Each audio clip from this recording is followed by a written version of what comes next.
ایک شخص حضور صلی اللہ علیہ وسلم کی خدمت میں آتا جاتا تھا لیکن مغموم رہتا تھا۔ ایک مرتبہ حضور صلی اللہ علیہ وسلم نے اس سے غمگین ہونے کی وجہ پوچھی تو اس نے بتایا کہ زمانہ جاہلیت میں مجھ سے ایک ایسا گناہ ہو گیا تھا جو باوجود کہ میں اب مسلمان ہوں پھر بھی مجھے اس سے معافی کی امید نہیں۔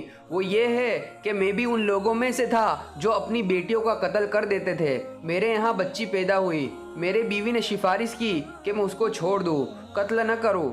ہوتے ہوتے وہ جوان ہو گئی اور وہ نہایت ہی حسین و جمیل تھی۔ لوگ رشتے پوچھنے آنے لگے۔ میری غیرت یہ گوارا نہ کیا کہ میں اس کو کسی کو رشتہ دوں، نہ یہ گوارا تھا کہ ایک جوان لاش میرے گھر میں رہے۔ میں بہت پریشان ہو گیا۔ ایک دن میں نے منصوبہ بنایا کہ کسی بہانے سے بیٹی کو لے کر کنویں میں پھینک دوں۔ چنانچہ میں نے میری بیوی سے کہا کہ میں فلاں رشتہ داروں سے ملنے جا رہا ہوں، تم میری بیٹی کو بھی ساتھ کر دو۔ وہ خوش ہو گئی اور بیٹی کو خوب اچھی طرح نہلا دھلا کر خوبصورت کپڑے پہنا کر اسے زیورات سے آرائشتہ کر کے اور رخصت ہونے کے وقت مجھ سے عہد کروا لیا کہ اس کو واپس لانا، خیانت نہ کرنا۔ میں گھر سے سفر پر نکلا، راستے میں کنواں تھا، میں کھڑا ہو کر اس کو دیکھنے لگا۔ بیٹی سمجھ گئی اور مجھ سے چمٹ گئی، رو کر کہنے لگی، ابا جی مجھے کچھ نہ کہو، میں آپ سے کچھ نہیں مانگوں گی، مجھ پہ رحم کر دو۔ مگر تھوڑی دیر بعد پھر شیطان کو سوار ہو گیا۔ میں نے بیٹی کو پھینکنے کا ارادہ کیا، پھر وہ مجھ سے چمٹ گئی اور کہنے لگی کہ امی نے آپ کو کہا تھا کہ خیانت نہ کرنا۔ میں نے رحم کر کر چھوڑ دیا۔ تیسری مرتبہ پھر غیرت آئی اور شیطان غالب ہو گیا۔ میں نے بیٹی کو پکڑا اور کنویں میں ڈال دیا اور کنویں کے اندر وہ چیختی چلاتی رہی۔ میں اس کی آواز سنتا رہا۔ جب اس کی آواز آنا بند ہو گئی یعنی کہ وہ مر گئی تو میں واپس آ گیا۔ یہ سن کر رسول اللہ صلی اللہ علیہ وسلم رونے لگے۔ فرمایا اگر جہالت کے کسی گناہ کی وجہ سے میں کسی کو سزا دیتا تو وہ تو ہوتا اور تجھے دیتا۔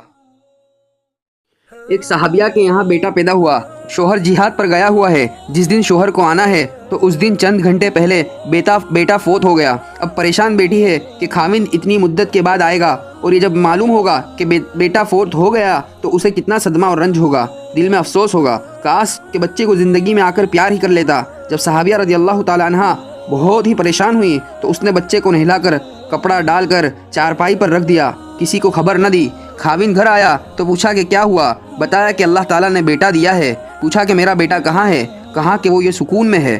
خاوند سمجھا کہ وہ سو رہا ہے، چنانچہ خاوند نے کھانا کھایا۔ رات ہو گئی، میاں بیوی اکٹھے بھی ہوئے، سفر کی باتیں بھی کی، لیکن اس عورت کو تو دیکھیے جو ماں تھی، اس کے دل پر کیا گزر رہی ہوگی کہ جس کے معصوم بیٹے کی لاش سامنے چارپائی پر پڑی ہوئی ہے، لیکن وہ خاوند کی خوشی کی خاطر سینے پر پتھر رکھ کر اس راز کو چھپائے بیٹھی ہے کہ میرا خاوند غمزدہ نہ ہو، اس کا دل نہ ٹوٹے۔ وہ اس کے ساتھ کھانا بھی کھا رہی ہے، ہنس بول بھی رہی ہے، دونوں مل بھی رہے ہیں، حتیٰ کہ اسی حال میں صبح ہو گئی۔ صبح اپنے خاوند سے پوچھتی ہے کہ مجھے ایک بات بتائیے۔ خاوند نے پوچھا کہ بتائیے کون سی بات ہے؟ کہنے لگی کہ اگر کسی کو امانت دے اور پھر کچھ مدت کے بعد وہ واپس مانگے تو وہ خوشی سے دے دینی چاہیے یا غمزدہ ہو کر دینی چاہیے؟ خاوند نے کہا کہ خوش ہو کر، کیونکہ وہ امانت تو کسی کی ہے، گویا جو امانت جس کی ہے اس کو اس وقت پر لینے آیا ہو تو اس کو دے دینی چاہیے۔ کہا اچھا، آپ کو بھی اللہ نے امانت دی تھی، آپ کے آنے سے کچھ پہلے ہی اللہ نے وہ امانت واپس لے لی، اب جائیے اور خوشی خوشی اللہ کے حوالے کر دیجیے۔ اللہ اکبر۔ اس صحابیہ رضی اللہ تعالیٰ عنہ نے حسن معاشرت کا حق ادا کر دیا۔ صبح ان کے خاوند رسول اللہ صلی اللہ علیہ وسلم کی خدمت میں حاضر ہوئے اور کہا کہ اللہ کے نبی صلی اللہ علیہ وسلم، میرے گھر میں یہ معاملہ ہوا، میری بیوی نے میرے خوشی کی خاطر اتنے صبروں کا مظاہرہ کیا۔ اللہ کے نبی نے دعا دی، چنانچہ اللہ نے اس رات میں برکت ڈالی اور وہ عورت اپنے خاوند سے ملنے کی وجہ سے حاملہ ہوئی۔ اللہ نے ان کو ایک اور بیٹا عطا کیا جو حافظ قرآن بنا اور حافظ حدیث بھی بنا۔ سبحان اللہ۔